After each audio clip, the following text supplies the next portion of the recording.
Praise Lord. Isho മിശിഹായ്ക്ക് സ്തുതിയായിരിക്കട്ടെ. വലിയൊരു ആത്മീയ ആഘോഷത്തിന് വേദിയാവുകയാണ് മുരിങ്ങൂർ ഡിവൈൻ ധ്യാന കേന്ദ്രം. കേരളത്തിൽ ആത്മീയ വിപ്ലവത്തിന്, ആത്മീയ മുന്നേറ്റത്തിന് വളരെയധികം വേരുപാകിയ നിർണായകമായിട്ടുള്ള പങ്കാളിത്തം വഹിച്ച കേരള കരിസ്മാറ്റിക് നവീകരണ മുന്നേറ്റത്തിന്റെ സുവർണ ജൂബിലി ഇന്നിവിടെ ആഘോഷിക്കപ്പെടുകയാണ്. മെയ് 1, 2, 3 ദിനങ്ങളിലായിട്ടാണ് വലിയ രീതിയിലുള്ള ആഘോഷങ്ങൾ, ആത്മീയ ആഘോഷങ്ങൾ മുരിങ്ങൂർ ഡിവൈൻ ധ്യാന കേന്ദ്രത്തിന്റെ മണ്ണിൽ വെച്ച് നടക്കാൻ പോകുന്നത്. 1976 കേരളത്തിൽ കരിസ്മാറ്റിക് നവീകരണ മുന്നേറ്റത്തിന്റെ ആദ്യ വിത്ത് പാകപ്പെട്ടത്. അതിന്റെ വലിയൊരു ആഘോഷം തന്നെയാണ് ഈ ദിവസങ്ങളിൽ ഇവിടെ നടക്കാൻ പോകുന്നത്.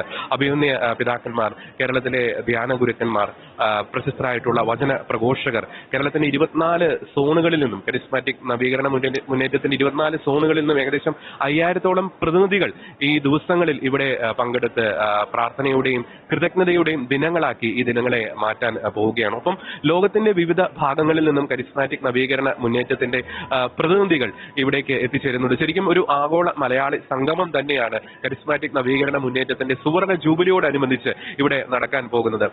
ഇന്നത്തെ ഈ ഒരു ഉദ്ഘാടന സമ്മേളനം പരിശുദ്ധ കുർബാനയോടുകൂടി തന്നെയാണ് ആരംഭിക്കുന്നത്. സിറോ മലബാർ സഭ major arch bishop അഭിമന്യമാർ Raphael Thattil പിതാവാണ് പരിശുദ്ധ കുർബാനയർപ്പിച്ച് ഉദ്ഘാടന സന്ദേശം നൽകുന്നത്. പ്രാർത്ഥനയുടെയും വിജയദിനത്തിന്റെയും കൃതജ്ഞതയുടെയും ദിനങ്ങൾ തന്നെയാണ് ഈ ദിവസങ്ങളിൽ ഇവിടെ സംഭവിക്കാൻ പോകുന്നത്. ഒപ്പം തന്നെ പുത്തൻ അഭിഷേകത്തോടുകൂടി തന്നെ, പുതിയ ഉണർവോടുകൂടി തന്നെ വരും വർഷങ്ങളിലേക്ക്, ഭാവിയിലേക്ക് ചുവടുവെക്കുവാനുള്ള പദ്ധതികളും ഈ ദിനങ്ങളിൽ വിഭാവനം ചെയ്യപ്പെടുന്നുണ്ട്. തീർച്ചയായിട്ടും നമുക്ക് പ്രത്യേകം പ്രാർത്ഥിക്കാം. കേരളത്തിലെ കരിസ്മാറ്റിക് നവീകരണ മുന്നേറ്റം കേരള സഭയ്ക്ക് സമ്മാനിച്ചത് സമാനതകളില്ലാത്ത നന്മകൾ തന്നെയാണ്. ഉജ്ജ്വലമായിട്ടുള്ള സാക്ഷ്യ ജീവിതങ്ങൾ, അൽമായ വചന പ്രഘോഷകർ, വചനം കൂടുതൽ വിശ്വാസികളിലേക്ക് എത്തിക്കുവാൻ കരിസ്മാറ്റിക് നവീകരണ മുന്നേറ്റം വഹിച്ച പങ്ക് എന്ന് പറയുന്നത് നമുക്ക് പറഞ്ഞറിയിക്കാൻ സാധിക്കാത്തതാണ്. ആ മാനസാന്തരങ്ങളിലൂടെ, ആ നവീകരണ അനുഭവങ്ങളിലൂടെ കേരള സഭയിലും പൊതുസമൂഹത്തിലും കരിസ്മാറ്റിക് നവീകരണ മുന്നേറ്റം ചെലുത്തിയ സ്വാധീനം എന്ന് പറയുന്നത്, ആ പോസിറ്റീവായിട്ടുള്ള ഇമ്പാക്ട് എന്ന് പറയുന്നത് അവർണ്ണനീയം തന്നെയാണ്. തീർച്ചയായിട്ടും നമുക്ക്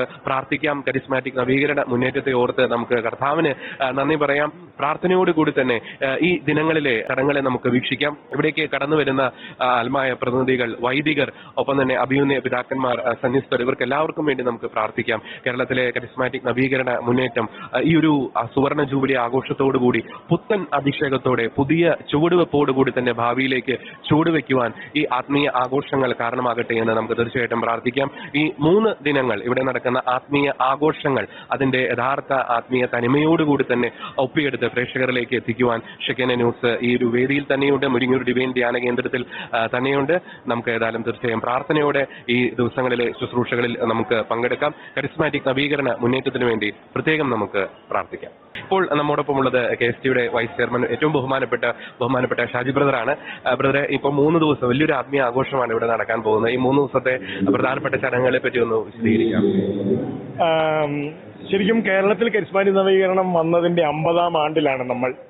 അതുകൊണ്ട് തന്നെ ഈ 50-ാം ആണ്ടിന്റെ ആഘോഷം എന്ന രീതിയിൽ കഴിഞ്ഞ 1 വർഷമായിട്ട് കേരളത്തിലെ ഇടവകകള്, പ്രാർത്ഥനാ സമൂഹങ്ങൾ, അങ്ങനെ പല തലങ്ങളിലുള്ള ഒരുക്കങ്ങൾ നടത്തി. യുവജനങ്ങളുടെ ഇടയിൽ ഫോർമേഷൻ പരിപാടികൾ, അതുപോലെ തന്നെ നേതൃത്വ പരിശീലന, അങ്ങനത്തെ കാര്യങ്ങൾ, ചെറിയ ചെറിയ കൺവെൻഷനുകൾ പല സ്ഥലങ്ങളിലായിട്ട് വെച്ച് നമ്മളിപ്പോൾ ഇതിനോടകം ഒരു 50 സ്ഥലങ്ങളിലെങ്കിലും ചെറിയ ചെറിയ കൺവെൻഷനുകൾ നടത്തി അവസാനമാണ് ഇപ്പോൾ നമ്മൾ ഇതിന്റെ ഒരു അവസാന ഒരുക്കം എന്ന രീതിയിൽ ജൂബിലി കൺവെൻഷനായിട്ട്. ഈ ജൂബിലി കൺവെൻഷന്റെ പ്രത്യേകത, ഇത് ലോകം മുഴുവനുള്ള മലയാളികളിലേക്ക് നമ്മൾ ഇതിനകത്തേക്ക് ക്ഷണിച്ചിട്ടുണ്ട്. കാരണം കേരളത്തിൽ നിന്ന് കരിസ്മാറ്റിക് ധ്യാനം കൂടി ആണ് അവർ പലരും പോയി അവിടെ പ്രാർത്ഥനാ സമൂഹങ്ങൾ, അപ്പോൾ അവരും വരുന്നുണ്ട്. ദുബായ്, ഗൾഫിൽ പല രാജ്യങ്ങളിൽ നിന്നുള്ള പ്രതിനിധികൾ ഇപ്പോൾ ഇവിടെ എത്തിയിട്ടുണ്ട്. ഒപ്പം തന്നെ കേരളത്തിന്റെ എല്ലാ സ്ഥലങ്ങളിൽ നിന്നുള്ള പ്രതിനിധികൾ, അങ്ങനെ ഒരു 5000-ഓളം ആളുകളാണ് ഇതിൽ പങ്കെടുക്കുന്നത്. നമ്മുടെ ഒപ്പം മുഴുവൻ ദിവസങ്ങളിലും ആയിരിക്കുന്നത് KCBC charismatic commission chairman, Mananthavady രൂപതയുടെ സഹായമെത്രനായിരിക്കുന്ന അഭിവന്യമാർ അലക്സ് താരാമംഗലം പിതാവാണ്. പിതാവിന്റെ മുഴുവൻ സാന്നിധ്യം നമ്മളോടൊപ്പം ഉണ്ട്. കൺവെൻഷൻ ഉദ്ഘാടനം ചെയ്യുന്ന ഇന്ന് നമ്മുടെ തട്ടിൽ പിതാവാണ്. സിറോ മലബാർ സഭയുടെ മേജർ ആർച്ച് ബിഷപ്പ് തട്ടിൽ പിതാവാണ് ഈ കൺവെൻഷൻ ഉദ്ഘാടനം ചെയ്യുന്നത്. തുടർന്നുള്ള ദിവസങ്ങളിൽ അഭിവന്ധ്യ ചക്കാലക്കൽ, വർഗീസ് ചക്കാലക്കൽ പിതാവ് നമ്മളോടൊപ്പം വരുന്നുണ്ട്. തൃശൂർ അതിരൂപതയുടെ മെത്രാൻ ആൻഡ്രൂസ് താഴത്ത് പിതാവ് നമ്മളോടൊപ്പം ചേരുന്നുണ്ട്. സാമുവേൽ മാർ ഐറനിയോസ് പിതാവ്, പത്തനംതിട്ട രൂപതയുടെ അധ്യക്ഷൻ, നമ്മളോടൊപ്പമുണ്ട്. അതുപോലെ തന്നെ ആദ്യത്തെ കരിസ്മാറ്റിക് നവീകരണത്തിന്റെ ആദ്യത്തെ എപ്പിസ്കോപ്പൽ അഡ്വൈസർ അഭിവന്ധ്യ ചക്കയത്ത് പിതാവാണ്. ചക്കയത്ത് പിതാവ് നമ്മളോടൊപ്പം ഈ ദിവസങ്ങളിൽ ചേരുന്നുണ്ട്. അങ്ങനെ പിതാക്കന്മാർ എല്ലാവരും തന്നെ നമ്മളോടൊപ്പം ഉണ്ട്. ആന്റണി മാർ സിൽവാനിയോസ് പിതാവ്, അതുപോലെ തന്നെ സുൽത്താൻ പേട്ട് പിതാവ് അബിൻ പീറ്റർ പിതാവ് ഇവരൊക്കെ നമ്മളോടൊപ്പം ചേരുന്നുണ്ട്. എല്ലാ ധ്യാന കേന്ദ്രങ്ങളുടെയും ഡയറക്ടർമാർ വരുന്നുണ്ട്. ഇന്ന് നമ്മളോടൊപ്പം ഉള്ളത് ഭരണങ്ങാനമാണ് ആദ്യത്തെ ധ്യാന കേന്ദ്രം. ധ്യാന കേന്ദ്രത്തിന്റെ ഡയറക്ടർ നമ്മളോടൊപ്പം ഉണ്ട്. അതുപോലെ തന്നെ അസീസി മഞ്ഞുമ്മൽ, ഇതും ആദ്യത്തെ ധ്യാന കേന്ദ്രങ്ങളിൽ ഒന്നാണ്. അച്ഛൻ നമ്മളോടൊപ്പം ഇന്ന് വരുന്നുണ്ട്. എഴുമുട്ടം ധ്യാന കേന്ദ്രത്തിന്റെ ഡയറക്ടർ വരുന്നുണ്ട്. അതുപോലെ തൃശൂർ ജെറൂസലേം ധ്യാന കേന്ദ്രത്തിന്റെ ഡയറക്ടർ, ഇങ്ങനെ ഇവരൊക്കെ ഇന്ന് നമ്മളോടൊപ്പം പങ്കുചേരുന്നുണ്ട്. MSMI ധ്യാന കേന്ദ്രങ്ങളുടെ പ്രതിനിധിയായിട്ട് സിസ്റ്റർ ഡാഫിനി ഇന്ന് നമ്മളോടൊപ്പം പങ്കുചേരുന്നുണ്ട്. ആദ്യകാല അൽമായ വചന ശുശ്രൂഷകരിൽപ്പെട്ട ബഹുമാനപ്പെട്ട ജെയിംസ് കുട്ടി ചമ്പക്കുളം, ബ്രദർ പാപ്പച്ചൻ പള്ളത്ത്, ഇവരെല്ലാം ഈ ദിവസങ്ങളിൽ നമ്മളോടൊപ്പം ഉണ്ട്. അതുപോലെ കേരളത്തിലെ കെറ്റ്മാനി നവീകരണത്തെ വളർത്തിയ KST ചെയർമാൻമാർ, മുൻകാല ചെയർമാൻമാർ എല്ലാവരും വരും, വൈസ് ചെയർമാൻമാർ, ഇങ്ങനെ എല്ലാ നേതാക്കളും ഈ ദിവസങ്ങളിൽ ഈ കൂട്ടായ്മയോടൊപ്പം വന്നു പോകും. ശരിക്കും വലിയൊരു കൃതജ്ഞതയുടെ ഒരു ദിനങ്ങളല്ലേ? തീർച്ചയായിട്ടും. ഇതിനകത്തൊരു പ്രത്യേകത, കുട്ടികൾ പങ്കെടുക്കുന്നുണ്ട്. കുട്ടികളുണ്ട്, യുവജനങ്ങളുണ്ട്, സിസ്റ്റേഴ്സ് ഉണ്ട്, അച്ഛന്മാരുണ്ട്, ദമ്പതികളുണ്ട്. ഇവരെല്ലാവരും കൂടെ ചേർന്നാണ് ഈ കൺവെൻഷൻ. അതുകൊണ്ട് കുട്ടികളുടേതായ സെഷൻസ് വേറെ ഉണ്ട്, യുവജനങ്ങൾക്ക് വേറെ സെഷൻ, സിസ്റ്റേഴ്സിന് സെഷൻ, വൈദികർക്ക് സെഷൻ, അങ്ങനെയെല്ലാം ഇതിന്റെ പ്രത്യേകതയാണ്. ഡിവൈൻ കേന്ദ്രം, ധ്യാന കേന്ദ്രം ഇതിനെ മൊത്തം ഹോസ്റ്റ് ചെയ്തു. അങ്ങനെ ഇവിടുത്തെ സംവിധാനങ്ങളുടെ എല്ലാ സഹായത്തോടെയാണ് നമ്മൾ ഈ കൺവെൻഷൻ നടത്തുന്നത്. കേരളത്തിലെ കരിസ്മാറ്റിക് നവീകരണ പ്രസ്ഥാനത്തിന്റെ ഡയറക്ടറായിട്ടുള്ള, ഇപ്പോഴത്തെ അമരക്കാരനായിട്ടുള്ള ഏറ്റവും ബഹുമാനപ്പെട്ട ജോൺസണച്ചനാണ് ഇപ്പോൾ നമ്മോടൊപ്പം ഉള്ളത്. അച്ഛാ, കരിസ്മാറ്റിക് നവീകരണ മുന്നേറ്റത്തെ സംബന്ധിച്ചിടത്തോളം വലിയൊരു സന്തോഷത്തിന്റെ നിമിഷങ്ങളാണത്. സുവർണ ജൂബിലി ആഘോഷിക്കുന്നു. വലിയ രീതിയിലുള്ള സംഭാവനകളല്ലേ കേരള സഭയ്ക്ക് ആത്മീയമായിട്ടും ഭൗതികമായിട്ടും കരിസ്മാറ്റിക് നവീകരണ മുന്നേറ്റം സമ്മാനിച്ചിട്ടുണ്ട്?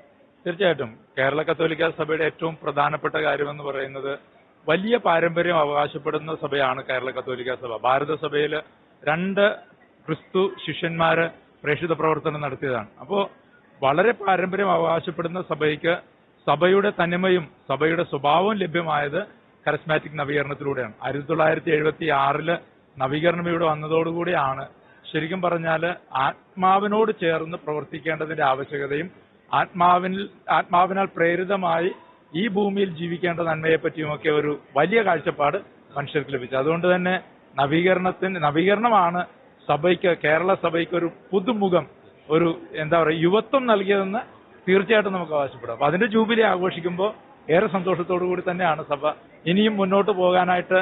ഇത് തന്നെയാണ് ശക്തി എന്നുള്ളതാണ് നമ്മെ സംബന്ധിച്ചിടത്തോളം ഏറ്റവും പ്രധാനപ്പെട്ട കാര്യം. ഈ വചനവുമായിട്ട് ബന്ധപ്പെട്ടുള്ള കാര്യമെന്ന് പറയുന്നത് എപ്പോഴും അത് ഒരു ദൈവികമായ ഒരു കാഴ്ചപ്പാടിന്റെ ഒരു വിഷയമെന്ന് പറയുന്നത്, വിശുദ്ധമായ കാര്യങ്ങൾ അത് ഏറ്റവും വിശുദ്ധവും പക്വമായിട്ട് കൈകാര്യം ചെയ്യണമെന്നുള്ളത് കൊണ്ട് തന്നെ എപ്പോഴും ചെറിയ ഗ്രൂപ്പിലേക്ക് ഒതുങ്ങും. അതെല്ലാ കാലത്തും എല്ലായിടത്തും ഉള്ളതാണ്. അതിന്റെ ഭാഗമായിട്ട് തന്നെയാണ് നമ്മുടെ ഇവിടെയും ഇത് സംഭവിച്ചത്. പക്വമായിട്ട് കൊണ്ടുപോവുക എന്നുള്ള ഒരൊറ്റ ഉദ്ദേശത്തോടുകൂടി പലപ്പോഴും അസാധ്യമായി പലയിടത്തും കാണുന്ന ചില ഭിന്നതകളുടെയും അല്ലെങ്കിൽ തെറ്റിദ്ധാരണകളുടെയും ഒക്കെ സമയത്തൊക്കെ സഭ കൂടുതൽ ഈ കാര്യത്തിലേക്ക് ഒതുങ്ങി. പക്ഷെ ഒരു വിശാലത, ഒരു തുറവി, 2ാം വത്തിക്കാൻ കൗൺസിൽ പറഞ്ഞൊരു തുറവി സാധ്യമായത് ഈ നവീകരണത്തോടു കൂടിയാണ്. അന്നാണ് എല്ലാ മനുഷ്യന്റെയും കയ്യിൽ ഒരു സാധാരണക്കാരന് വചനമെടുത്ത് പ്രാർത്ഥിക്കാൻ, വചനം പറഞ്ഞ് പ്രാർത്ഥിക്കാൻ, അതുപോലെ തന്നെ വചനം വായിക്കാൻ.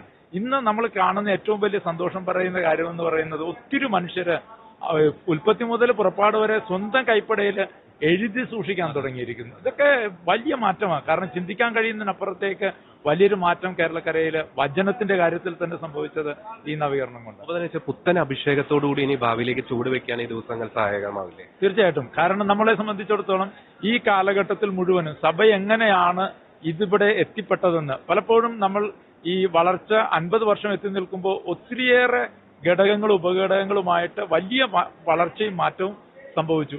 അത് അങ്ങനെ ഒന്ന് സംഭവിക്കുമ്പോഴും കോവിഡാനന്തര കാലഘട്ടവും എന്ന് പറയുന്നൊരു സവിശേഷതയുണ്ട്. നമ്മുടെ കുഞ്ഞുങ്ങളുടെ കാര്യത്തിൽ പോലും ഉള്ള ഒരു സവിശേഷതയുണ്ട്. അവിടെയും നമുക്ക് നിലനിൽപ്പ്, തീവ്രതയോടുകൂടിയുള്ള നിലനിൽപ്പ് സാധ്യമാവുക എന്ന് പറയുന്നത് ആത്മാവിൽ ആശ്രയിച്ച് നവീകരണത്തിന്റെ ശൈലിയല്ലാതെ മറ്റൊന്നുമില്ല. സഭ എപ്പോഴൊക്കെ തളർന്നിട്ടുണ്ടോ അന്നൊക്കെ ആത്മാവിൽ ആശ്രയിച്ച മനുഷ്യരാണ് സഭയെ പടുത്തുയർത്തിയത്. കേരളക്കരയിലും ഇന്ന് എന്തെങ്കിലുമൊക്കെ എവിടെയെങ്കിലുമൊക്കെ കാണുന്നുണ്ടെങ്കിൽ ആ മാന്യത്തിന് ഒരു മറുപടിയേ, ഒരു പ്രതിവിധിയേ ഉള്ളൂ. അത് നവീകരണമാണ്, പരിശുദ്ധാത്മാവിന്റെ പ്രവർത്തനം മാത്രമാണ്.